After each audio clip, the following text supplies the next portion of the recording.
Good evening, all, and welcome to Evenings with an Author, sponsored by Grow at Annenberg. I'm Audrey Chapuis, the director of the American Library in Paris. Thank you all for being here on a very rainy evening, making a heroic effort. But if you didn't, no worries. That means you're on Zoom, dry as a bone. So thank you for being with us as well. I'm delighted to welcome you all this evening for a conversation with Tim Ryback and Jim Bittermann to discuss Tim's latest book, Takeover, Hitler's Final Rise to Power. We have some new faces. How many of you, this is your first time at the library? Thank you for being here. We may be the oldest, best-kept secret in Paris, if you haven't been here before. So not only are we the largest English-language lending library on the European continent, we've been a home for the thoughtful and curious for over a century. So I hope you come back again and again, become members. We thrive on your engagement, so welcome, and I hope you avail yourselves of these resources. And a couple of notes tonight. After about 45 minutes, we will open this conversation up to questions from our in-person audience, and if we have time, from our Zoom audience as well. So please make a note of any questions that you might have. There will be a book sale and signing if Tim is willing, and we will open some extra bottles of wine in the Turner Commons, so I hope you can stay and continue the conversation with us. Now on to our speakers. Timothy Ryback is an acclaimed author and historian whose work focuses on the legacies of National Socialism and authoritarianism. His books include The Last Survivor, a New York Times and Washington Post notable book, Hitler's Private Library, which served as the basis for a feature-length documentary, The Books He Didn't Burn, and Hitler's First Victims, currently being adapted for film. He is co-founder and director of the Institute for Historical Justice and Reconciliation in The Hague. Jim Bittermann is a frequent library speaker and supporter. He is CNN's senior international correspondent based in Paris. He has been a panel moderator at the World Economic Forum and a member of the jury for the Overseas Press Club and Emmy Award competitions. He's also an emeritus professor at the American University of Paris, where he taught courses in broadcast news and documentary film for over 2 decades. Please help me welcome them with a big round of applause. Thank you. Thank you so much, Audrey, and thanks to all of you for coming out. And what courage! What courage! You could all be good war correspondents, I think, after facing what we faced coming here tonight. Thanks to you, Tim, for joining us. This is a real privilege for me. You know what they say about journalists, and you probably detected this the other day when we had lunch with another journalist, that we tend to think that we're writing the first review or the first draft of history. We like to think that, but we seldom stick around for any further drafts. We don't get the chance to drill down in the way that historians like yourself do, and that's one of the things we admire about you, is to have the time and the ability to scratch below the surface and find out what really happened. And that certainly makes your book, Takeover, Hitler's Final Rise to Power, so newsworthy and so timely. Trying to turn, we found that, especially timely in the sense that we find that there are would-be dictators today who are inclined to follow Hitler's playbook and turn democracy against itself in their quest for power. As Joseph Goebbels, who would become Hitler's propaganda minister, once wrote, the big joke on democracy is that it gives its mortal enemies the tools to its own destruction. And I found that the parallels and revelations, and some surprising ones for me, in your book are really unbelievable, some of the parallels particularly.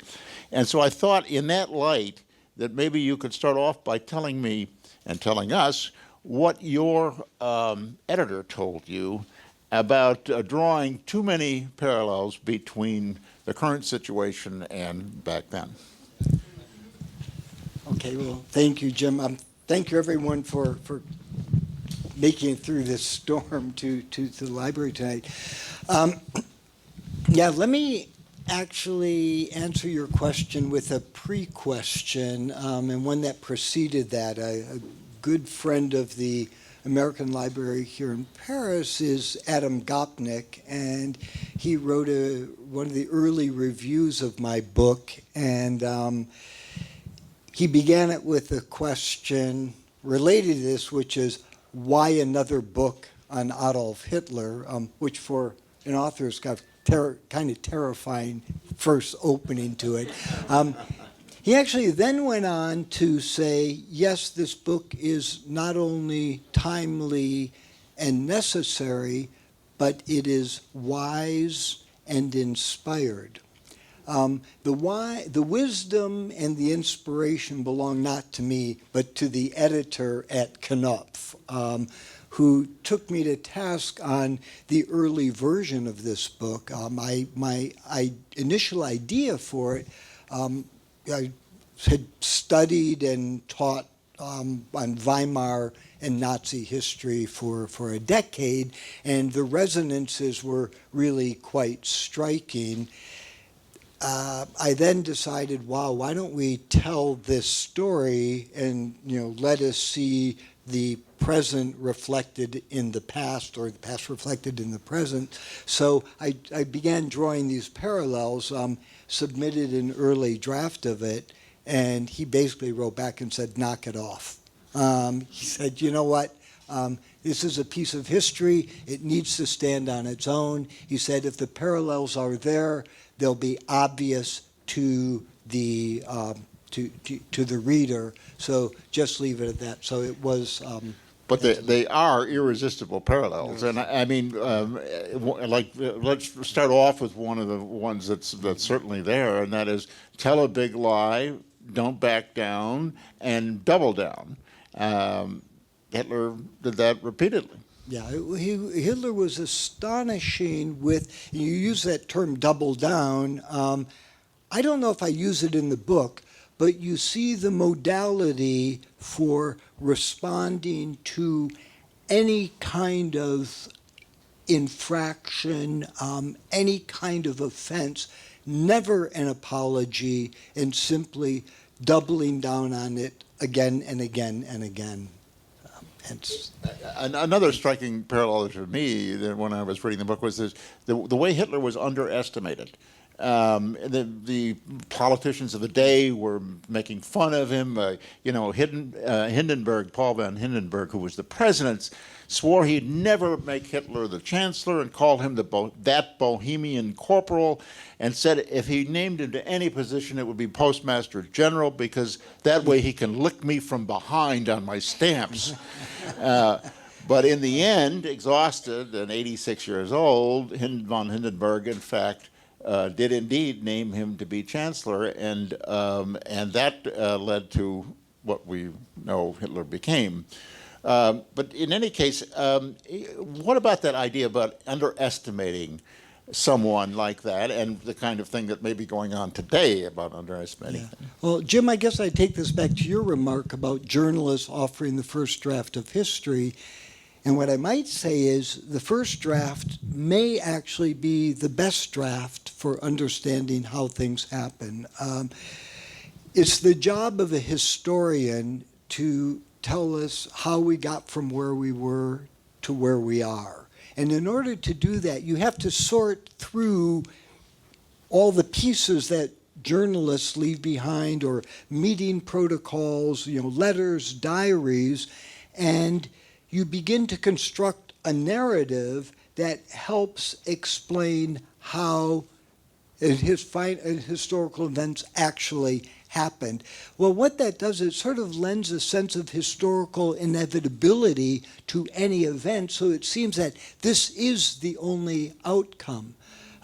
I decided to turn that on its head, decided to forget everything I knew, and I began reading the daily newspaper starting in the summer of 1932, and basically followed what the average person was reading, was understanding, was hearing. In diaries, in letters, I'd say meeting protocols. And it actually moves it from a sense of historical inevitability, and you realize what really drives things are political contingency. And the question that we're all facing now, what is going to be the result on November 5th, right? None of us know, but I guarantee you, a week after the election, every political pundit in America and in Europe, including Jim Bittermann, I'm sure, will have the explanation about why the end result was ultimately inevitable, and we'll end up sort of sifting out all of this noise that's around it. So the book that I ended up writing, it's a very noisy book in that you're experiencing everything that everyone was experiencing. Adolf Hitler, as you said, was a laughingstock. There was endless sentences of him. The New York Times was saying, this guy has reached his high watermark. It's all over for him, on and on. I mean, there's a famous scene with Adolf Hitler that historians have forgotten about, was written in the press as, it was called the Hitler's underwear moment. It was one of the funniest moments of Hitler's rise to power, clearly forgotten by history, but Hitler literally caught with his pants down, and the press there to capture it. But once again, we don't build that into the image of this man who ultimately ended up where he ended up and doing what he ended up doing. Mainly because the events that followed were so dramatically different, and people had forgotten about all that. We've forgotten about it, and it doesn't help us understand why he ended up where he ended up. Mm-hmm. But what it does show you are the number of different paths, the alternate routes that could have taken had this phone call not been made, had this train not been missed, had this bullet not hit its mark. What's interesting about the book is that he takes the coming to power of Hitler over the course of 6 months, basically. It's from June of 32 to January of 33, when he's actually named chancellor, and then the rest is history. But the idea that in that time period, Tim goes over in great detail, in very minute detail, what was happening, sometimes hour by hour, and also with discussions that were taking place in very secretive locations. I wondered about, as I read it, the research that went into this, Tim. How were you able to recreate these moments with such completeness? Yeah, well, once again, you have these damn reporters who get sources from everything and end up reporting anything. There's no difference then than there is now. So a lot of it was reported, especially in the opposition press. Things were leaked out.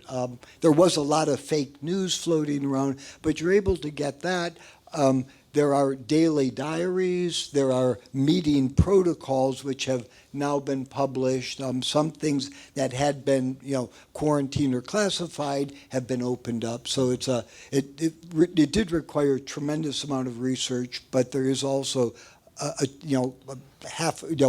practically a century on, there is a lot of material available.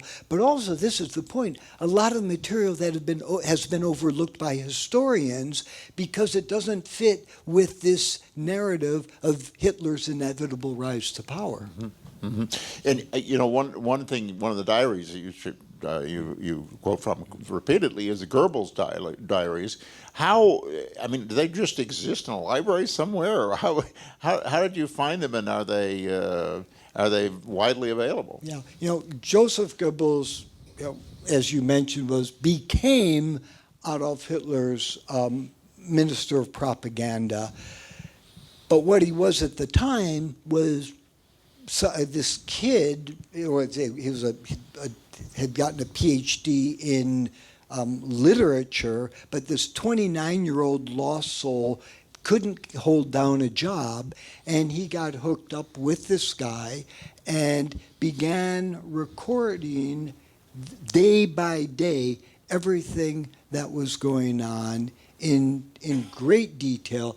And as he was doing this, he began to realize that what he was living was a great historical moment, quote unquote great, but really began recording on a daily basis. And it's incredible because it's thousands of pages of daily diary entries. Were you able to view the actual diaries? I mean, you could see his handwriting, or well, no. The actual diaries are now in Moscow. Yeah, I imagine someone there who's using them as reading source material. But no, they're now in Moscow. But they've all been reprinted, and we have them. But but it provides a singular insight because he was able to take the internal temperature of when they were facing catastrophe.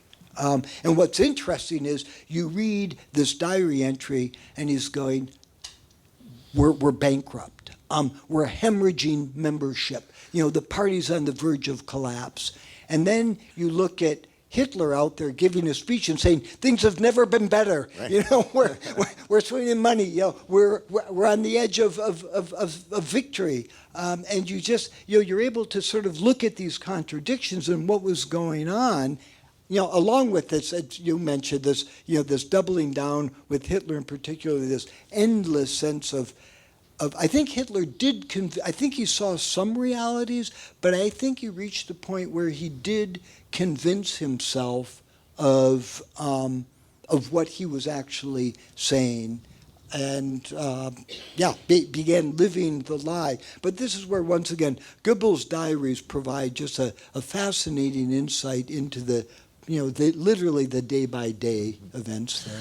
You mentioned fake news, and I mean, in a way, Hitler had his own Rupert Murdoch of the day in a major press baron. Hitler didn't get along with him very well, but he was a guy who certainly blew Hitler's horn. I mean, it was. You describe that relationship. Yeah. This was a man named Alfred Hugenberg, who was a German industrialist, and at the end of World War I, he realized that the media landscape in Germany was controlled primarily by these open-minded, liberal, cosmopolitan journalists and owners of these media groups, both radio and press.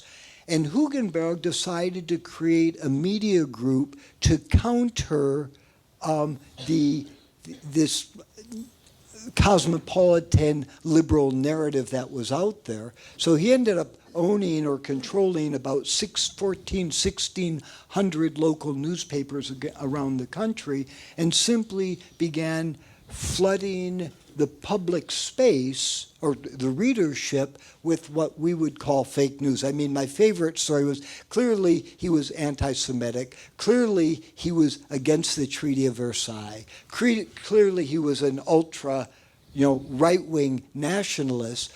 But two of the interesting Hugenberg moments are, one is that he put out a news story saying that in order to service the reparations imposed by the Treaty of Versailles, the government in Berlin was enslaving German teenagers and sending them off to the colonies of the Allies. This would be off to Senegal, this would be off to India, to work off the German war debt. Just a complete invention.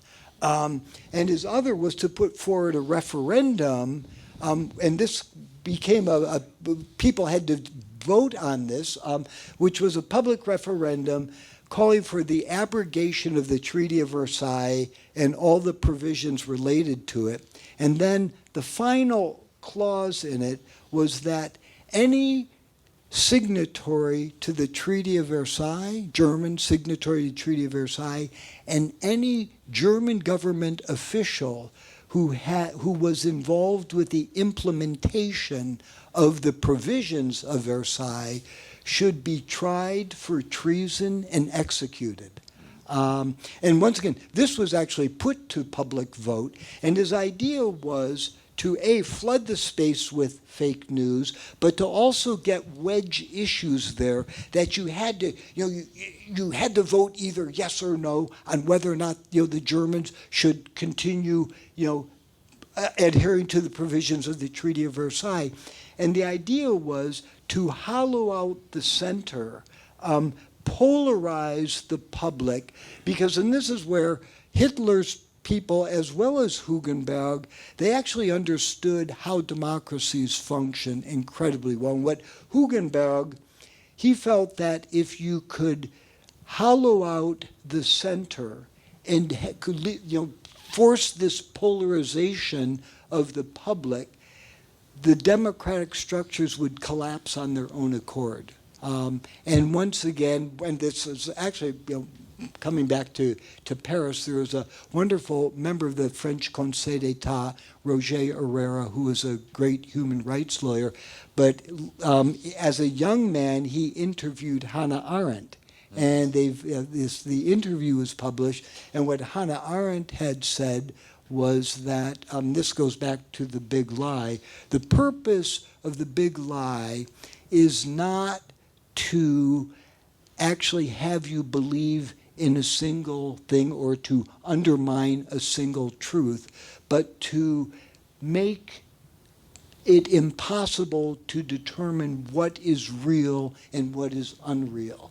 And as soon as you lose that, you lose a trust in the system and in the reporting, and a democracy cannot stand. Sound familiar?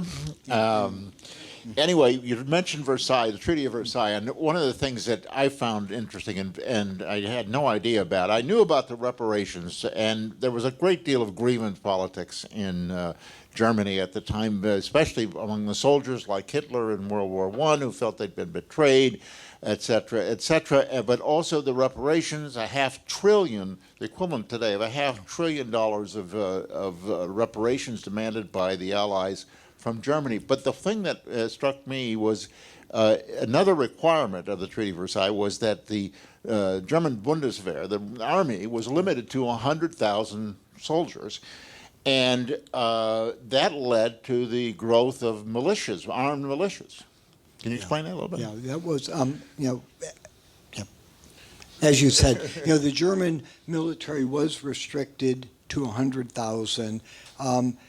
Even the type of equipment they could have, they were restricted. Well, what the government started doing was allowing this proliferation of, in particular, right-wing militias that they felt could be called into service if there was a communist threat or a Bolshevik revolution. And I think we have to, keep in mind at this time, this is right after the Russian Revolution. There is a communist insurgency. I mean, we do hear about the right wing and the rise of the right, but there was an equally significant left-wing movement. They were armed. There was money coming in from Moscow. There were arms coming in from Czechoslovakia, from Belgium, and from Switzerland that was arming these. And so you ended up with a number of armed camps, these groups that, the German, the SA, the famous stormtroopers, numbered hundreds of thousands. And one of the big questions was, would the German military, in a confrontation with Hitler's stormtroopers, which side would prevail in this? And there really was a sense of a fear of a civil war breaking out. Once again, resonances with where we are today. But that stormtroopers played a key role in launching Hitler to power. I mean, particularly with the fighting with the communists and others. Yeah, actually, I mean, there was so much gun violence there and so much street violence that the newspapers were reporting what they were calling casualty lists in the country's ongoing civil war. There's an amazing, you talk about getting into the fine detail. There's a there was a cabinet meeting in which they were trying to introduce gun control legislation because there was such a proliferation of weaponry in the country. And they ultimately determined that there were so many guns in the country that it would be impossible to, restrict people. There was also one of the cabinet members suggested that they introduce legislation that anyone who was involved with a political murder could be put on trial and face capital punishment, basically, death sentence if you'd been involved in political murder. The response in the cabinet meeting was, well, if we did that, there's so many political murders, we'd be turning the courts into killing factories. And it was just, the violence was so widespread that it really was practically out of control.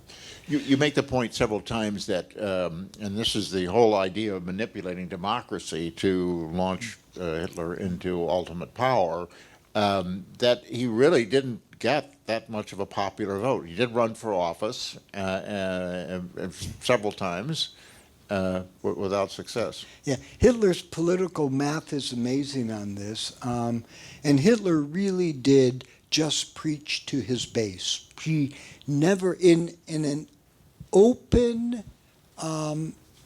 election, in an open and free election, Adolf Hitler's party or himself never got more than 37% of the vote. Okay, 37%. That was his high watermark. But this is Hitler's political math, and this is understanding democracy.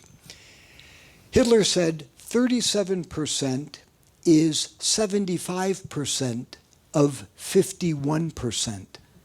So he said, so it's all you have to do is control the majority of a simple majority, and you have political power.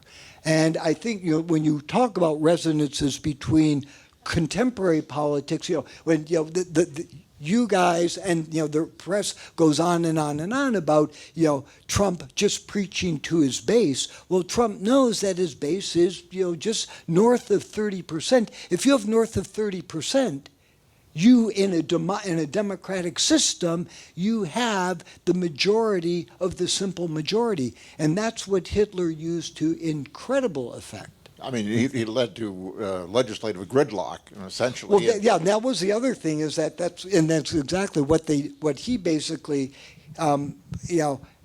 when he had this famous meeting with Hindenburg, the expectation was the Nazis in the July election had gotten 37% of the vote. They were the largest single political movement in the country. By rights, he should have had claim to the chancellorship. He went into Hindenburg, and Hindenburg basically dressed him down, and he said, for the sake of God, my conscience, and the country, I would never appoint you as chancellor. The thing about licking the stamps came as an aside afterwards, but the point was he just threw Hitler out on his ear, and he just said, and so Hitler said, okay, we'll go into opposition, and they basically gridlocked the legislative process, which in turn forced Hindenburg, or the government, to begin ruling by executive orders, by presidential decrees, and Hitler basically turned it into a constitutional dictatorship, and seized up the system. Here, I'm going to stop presenting parallels, but it's the French system today. I mean, Macron was first to rule by decree. New legislative elections were unproductive in his terms anyway, and now we're facing a situation where the government's very fractured, and can it survive? Anyway, it's absolutely fascinating, and another thing that struck me was how the Twitter of the day was used by Hitler to talk to the troops with the various kinds of technological advances that were just coming online.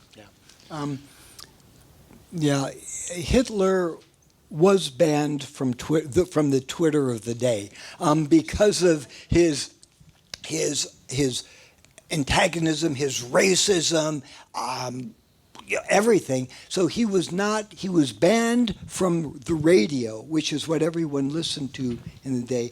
But Hitler actually, and what we also forget when we see all the Hitler lieutenants there, the bulky Göring and and Goebbels, we're seeing them in later years. These were actually a lot of young guys, a lot of young kids who were very aware of technological developments. And what Hitler did to overcome this impasse was, one, he began recording speeches on records, basically, and they mailed tens of thousands of these out to people as a way of getting the message out. The other thing Hitler did was, because also I should say, the mainstream press also were not reporting on him. So his message was not getting out. And he was basically functioning in his own echo chamber with the Nazi press, which was fairly limited. But Hitler is the first time in European history and in political history of the 20th century, Hitler leased an airplane from Lufthansa. And he went on a tour of Germany. It was called Hitler über Deutschland. I mean, they came out with posters, but he basically, instead of having to drive from one rally to another, which would allow him to do 1 or 2 a day, he was doing up to 5 rallies in a single day. And there are accounts of him landing in farmers' fields in the middle of the night, and then tromping through the mud or through the rain like today, into a village and talking. And he reached, I think, basically he claimed, 1 out of every 5 Germans actually saw him in person. And part of the message he was reading, Hitler was showing up in places that most German politicians had never even heard of. Flyover country. Yeah. Exactly. Yeah. That is amazing, and yet, despite the fact of going to obscure places, the movement just continued to grow. In 10 years, you make the point, in 10 years, from 21 to 31, they basically went from 2,000 adherents to the Nazi Party to 6 million. What was the attraction, do you think? Well, this is where, when you once again read Hitler's speeches, especially in the summer of when they hit this high water mark of 37% in July, Hitler himself was astonished. And what he starts saying in these speeches is, we started with 7 guys around a table 12 years ago, and look where we are today. And now that was a fact. And it was really an astonishing achievement. Hitler, what he managed to do, it was a politics of fear. It was talking about, I guess, basically hammering on 3 things. One was the Treaty of Versailles, the humiliation that Germans faced, this famous stab in the back story. The other was the economy. Unemployment was out of sight. The average German was not able to make a living, and Hitler was simply promising an alternative to that. And another issue that he played on was immigration. There was a border between Germany and Poland. You had, because of the Russian Revolution, you had an influx of immigrants or refugees from Russia, but also the economy, as bad as it was in Germany, it was even worse in Poland, and you had a lot of Polish workers coming over. And one of the famous key incidents, this was sort of the Charlottesville of the time, 6 or 7, a group of stormtroopers kicked to death a Polish worker, literally in front of his mother. These guys were arrested, taken into custody, put on trial, and they were actually first of all, charged with murder, but also sentenced to death. Hitler said, there are good people on both sides. He said, these boys, maybe, and he literally said, he said this to Hindenburg. When this incident taking place, Hindenburg said, how could I appoint you as chancellor?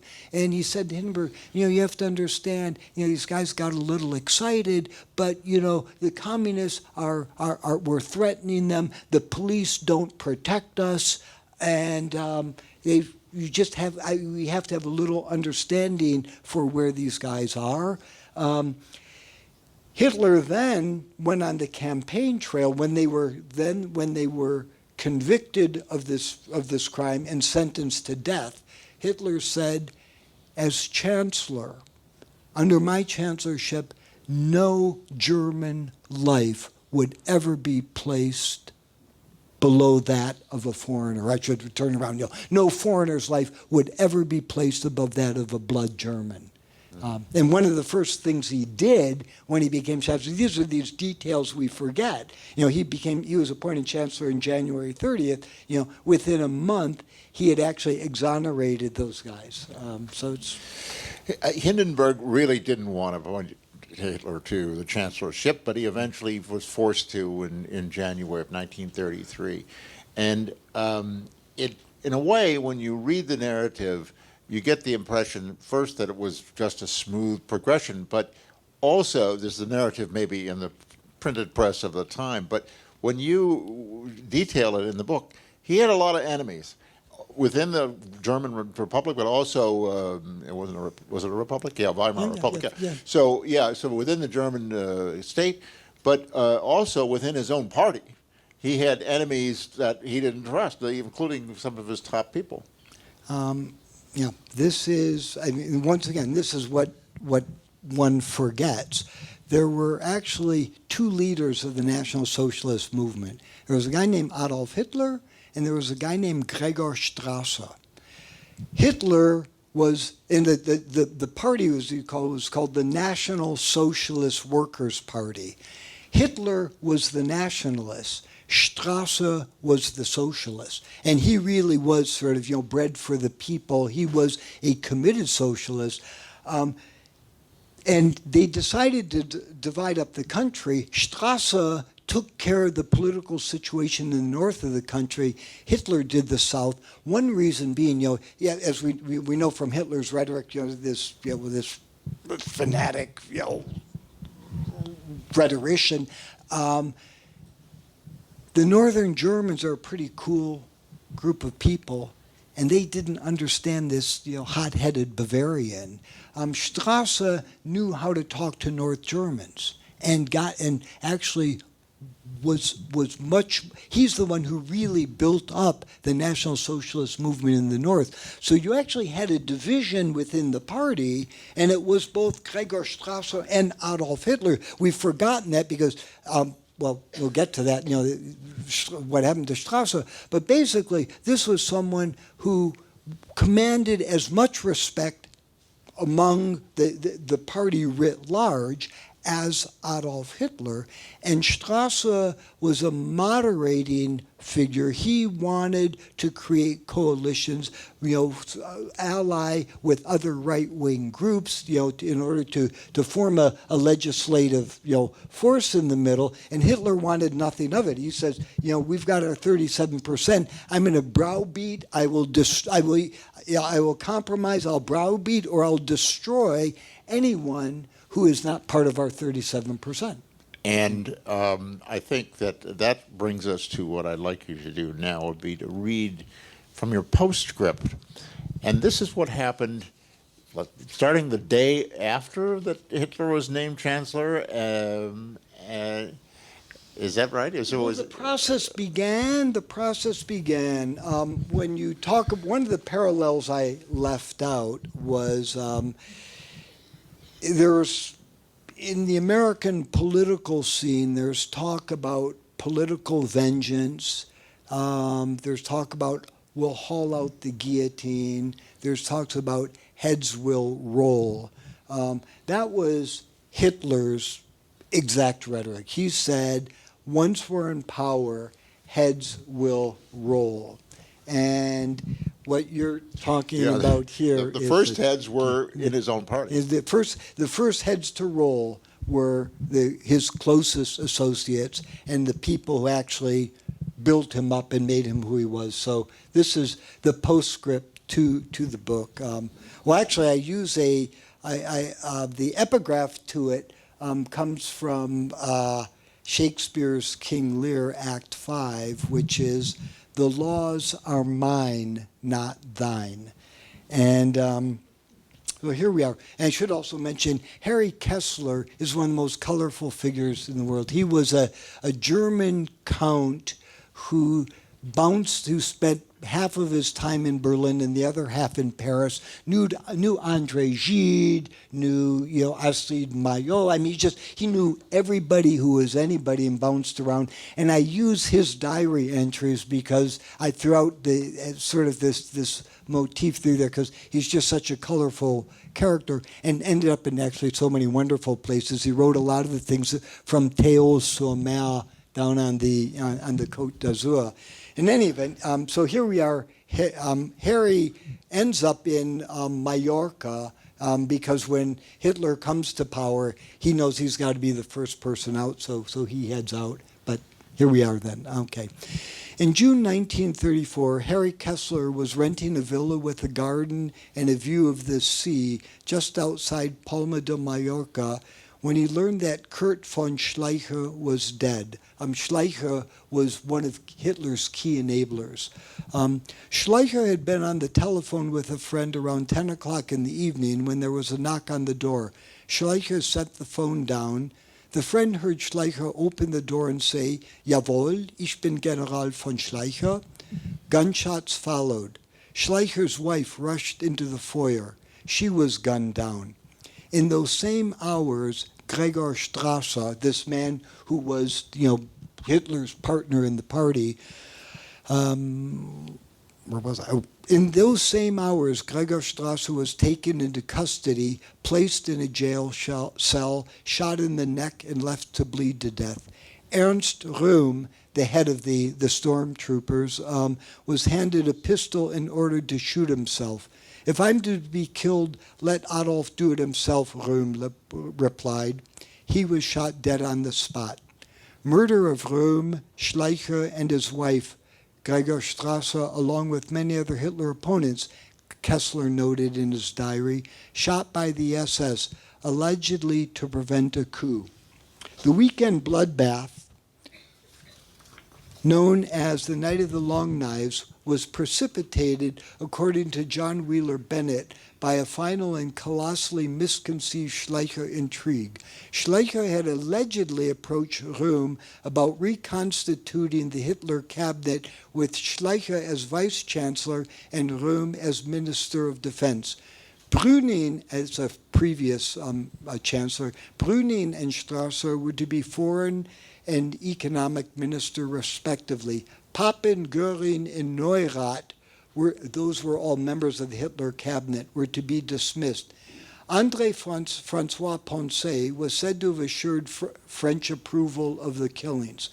By spring 1934, lists of Schleicher's shadow cabinet were circulating in Berlin with a lack of discretion that Wheeler Bennett found nothing short of terrifying. The former British diplomat recalled being handed a typewritten list at a Berlin bar whose staff were known to include National Socialist informants. Quote, "The preparation of the list was in all probability the work of more devoted, though irresponsible followers," Bennett Wheeler recalled. He mentioned the former Schleicher protege, Ferdinand von Bredau, by name. Bredau was having tea with friends in the lounge of the Hotel Adlon when he learned Schleicher and his wife were dead. Bredau refused to go into hiding. Quote, "I'm going home," he said. "They've killed my chief. What is left for me?" Bredau was home that evening when his doorbell rang. He opened the door and was shot dead. It didn't pay to be too close a friend with Adolf Hitler. Great. That's a wonderful reading, and thank you very much for your presentation. But I think we're going to get some questions now from our remote audience, the audience here.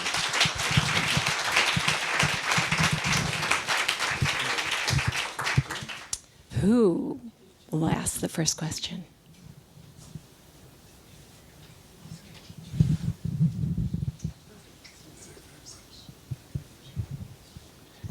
It's not really a question. It's kind of a comment on your 37%. Anyone not in the 37%? Yeah. My mother was German. She lived through Hitler and was married to my father in 1948 and then went to the U.S. And we had visited often to my grandparents, and they lived in a small village that's about probably up to 2 hours northeast of Frankfurt. And at that time, we had a place that we would go to buy some candy. Mother took us there one time, and I still remember I was only probably 11 or 12 years old. And she said, yes, I remember the one time that I came here. It was there during the war. And down there was the train station where they did the ballots and did the elections.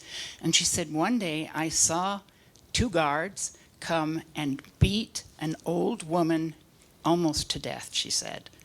And it was just something that's always stuck in my mind. She was probably a part of the the Hitler Jugend, and it was quite something. Yeah. So. Well, this issue of the terrorizing people at the polls, absolutely. One of the things that, once again, is in the book, but no reference to Trump, that Hitler actually did run for president. He lost by 6 million votes, and the first thing he did was claim election fraud and went to court to have the election overturned. The judge threw him out on his ear, but yeah, this is, and it was, what you're saying there is, the point is, in a democracy, the Nazis knew where the touch points were. They knew what buttons to push. I mean, they really made a thorough study of because their democracy was new. The Weimar Republic was just since World War One. Yeah. After the, Yeah. Do we have another question? Yeah. Yes, first of all, thank you very much for this very extremely interesting presentation. But then to go to your last point about political retribution, the parallel doesn't, well, this is more a question. The parallel today seems to be is that the current candidate, Trump, seems to be threatening political retribution to his enemies. But what you described was that Hitler went first after his closest, quote unquote, who seemed to be his allies. So can you comment on what this seems to be an apparent difference? Is it or is it not?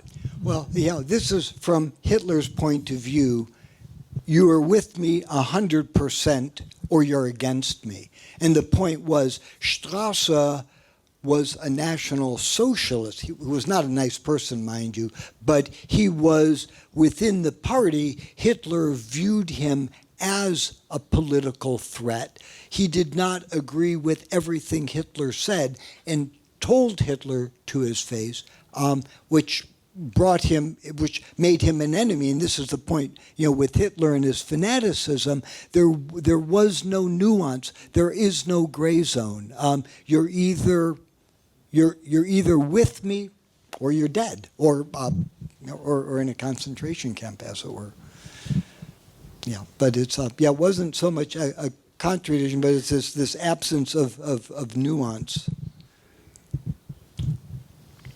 I came in late, so I apologize. I've been experiencing that exquisitely Parisian joy of being stuck on a bus on a bridge in the middle of the rain, so I apologize for arriving late. So if you covered the left, I apologize. But in terms of retribution, if I'm not mistaken, Hitler did exact retribution against the left as soon as he came in. He immediately started rounding up communists and did everything that he could to neutralize his obvious source of opposition in Germany.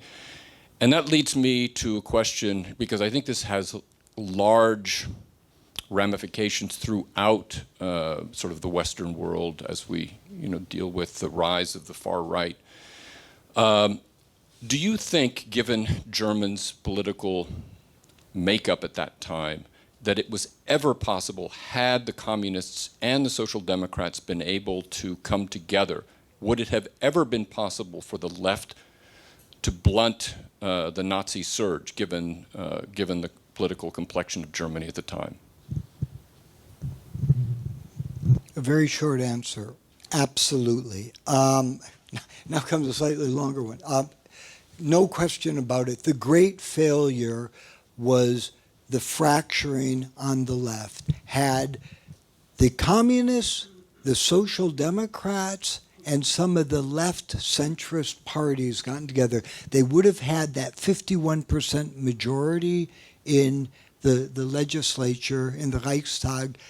They could have agreed to a chancellor. On this issue of the young Weimar Republic, or how it was, it is important to keep in mind the threat of communism, but also the relative fragility, I used to believe, of it.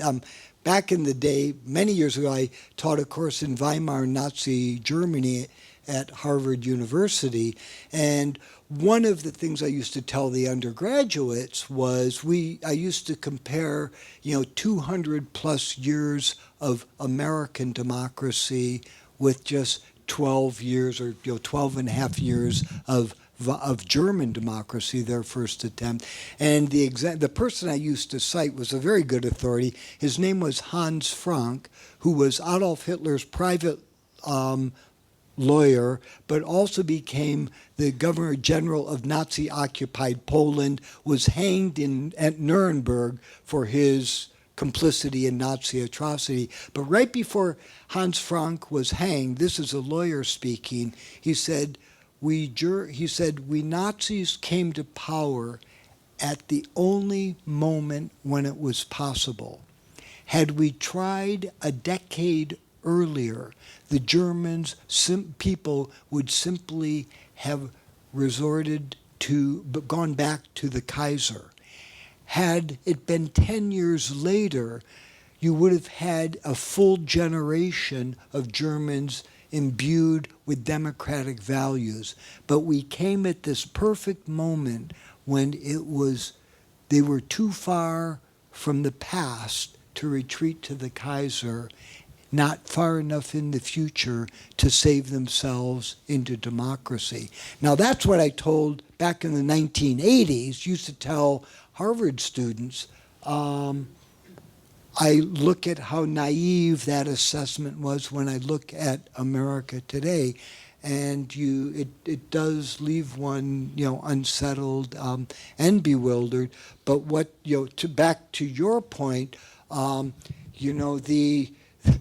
left, the center, you just need to get a 51% majority to hold the center like that. And this goes back to Hugenberg, who said, the best way to destroy democracy, you hollow out the center. You polarize, the political parties, and you make any kind of consensus impossible. And this is where Hugenberg, Hitler, Strasser, they all actually understood democracy as well as anyone, and knew exactly what to do to erode it, to undermine it, and ultimately destroy its structure. I mean, Hindenburg actually had 3 different prime ministers or chancellors that he named without success because they couldn't be successful. Right. Yeah. They couldn't agree. We Squabbling. have one more question. I'm going to take advantage of the front row and ask a question. Thank you. This was really a fascinating presentation. You've researched and written a lot about Nazi Germany, Weimar Germany. I just am curious, in your research for this and writing this book, what really surprised you most in what you found? And if you began this book with a series of questions, I wonder what is the next question that you think you still haven't answered or would like to address about this vast field? The most astonishing thing for me was how perilous Hitler's political situation was. Had he not been appointed chancellor On January 30th, 1933, his party was financially bankrupt. There was one estimate there were 90 million Reichsmarks in debt. They were hemorrhaging membership. A lot of the people, Strasse had been isolated, so he was losing the Strasse side to the party. The previous election, they had lost 2 million votes. I mean, Hitler was bankrupt, financially, politically, and economically. And had he not seized that moment, as Hans Frank said, as one person said, as one observation said, there wouldn't have been a Third Reich, not even a 2.5. It really was the end point, and this was Hitler's last grasp for power. And I think you quoted from a Goebbels diary that he threatened to commit suicide if he didn't become chancellor. Yeah.